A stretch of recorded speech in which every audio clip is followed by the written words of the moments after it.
Hello my dear students, हम AIPMT 2010 का question discuss कर रहे हैं। ये क्वेश्चन नंबर क्या है? हमारे पास 14 है।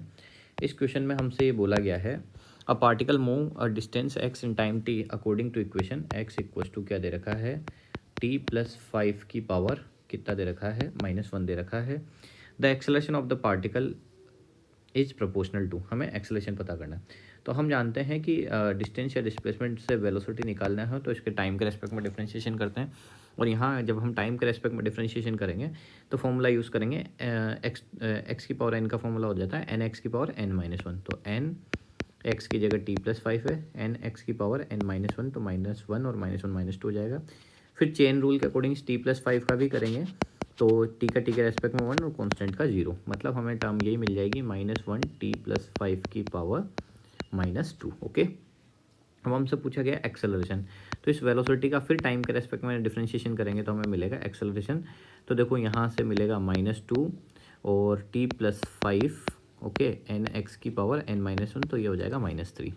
ओके, तो यहाँ से एक्सेलरेशन मिल जाएगा 2t+5 की पावर -3। ओके, अब देखो आपको यहाँ पर जो है ये क्वेश्चन होने के बाद आपको ऑप्शंस के अकॉर्डिंग चलना पड़ेगा। तो देखो आपको पहले तो एक्सेलरेशन को डिस्टेंस की टर्म में निकालना है। तो डिस्टेंस की टर्म में निकालने के लिए मैं आपको ये बताना चाहूँगा कि जब अपने को डिस्टेंस के टर्म में निकालना है तो हमें गिवन है x इक्वल टू t+5 की पावर -1। ओके, तो इसको ऐसे भी लिख सकते हो आप 1/t+5। ओके, तो t+5 को जब आप मतलब इधर सेंड करोगे तो यहाँ बचेगा 1/x। तो पहले मैं एक बार आपको डिस्टेंस की टर्म में निकाल के दिखा रहा हूँ, अगर उससे आंसर आ जाता तो डिस्टेंस वाला ऑप्शन करेक्ट हो जाएगा, वरना वेलोसिटी की टर्म्स में निकालेंगे फिर। तो सबसे पहले तो हम यहाँ क्या कर रहे हैं, इसको डिस्टेंस की टर्म में रख के देख रहे हैं। तो t+5 की जगह क्या रखेंगे, 1/x की पावर -3। ये केवल आपको सिखाने के लिए है कि किस तरीके से क्वेश्चन को अप्रोच करते हैं। ओके, तो यहाँ से देखो x की पावर 1/x की पावर ये है -3, तो ये कितना हो जाएगा, देखो इधर यहाँ ऊपर ट्रांसफर करूँगा तो x की पावर 3।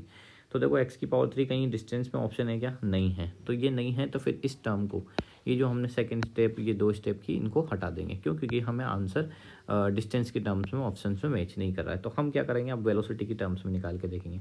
तो वेलोसिटी की टर्म्स में अगर मुझे निकाल के देखना है तो वेलोसिटी क्या था मेरे पास, -1 t+5 की पावर -2 था।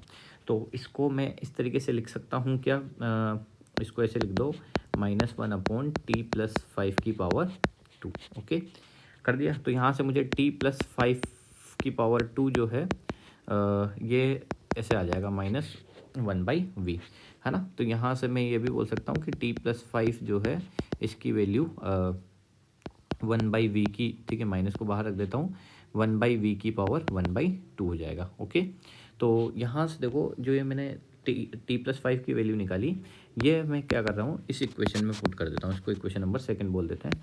तो 2t+5 की जगह क्या रख दूंगा, 1/v, ये माइनस में आगे लगा देता हूँ, 1/v की पावर 1/2, तो -3 पहले से था ही सही, t+5 और 3 -3, और ये कितना है 1/2, तो -3/2 हो जाएगा।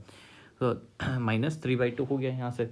अब इसी का रेसिप्रोकल करेंगे तो -2 v की पावर कितनी हो जाएगी, 3/2 हो जाएगी। ठीक है, क्योंकि ये -3/2 है। ठीक है, तो जब चेंज करोगे तो 1/v से v होगा तो 3/2 हो जाएगी। तो मतलब ये वाला ऑप्शन जो है हमें मैच कर रहा है वेलोसिटी की पावर 3/2। तो ऑप्शन नंबर फर्स्ट क्या हो जाएगा, करेक्ट हो जाएगा। तो आपको दोनों टर्म्स में निकाल के देखना पड़ेगा, एक बार डिस्टेंस के टर्म्स में भी निकालना पड़ेगा, एक बार वेलोसिटी की टर्म्स में। अब डिस्टेंस में निकाला तो मैच नहीं कर रहा था हमारा, ठीक है, ऑप्शन, तो फिर हमने उसे हटा के किसकी टर्म्स में निकाला, वेलोसिटी की टर्म्स में निकाला, क्योंकि दोनों ऑप्शंस में गिवन थे। तो ये वेलोसिटी वाला मैच कर गया, तो इसलिए ऑप्शन नंबर फर्स्ट क्या हो गया, करेक्ट हो गया। Thank you for watching.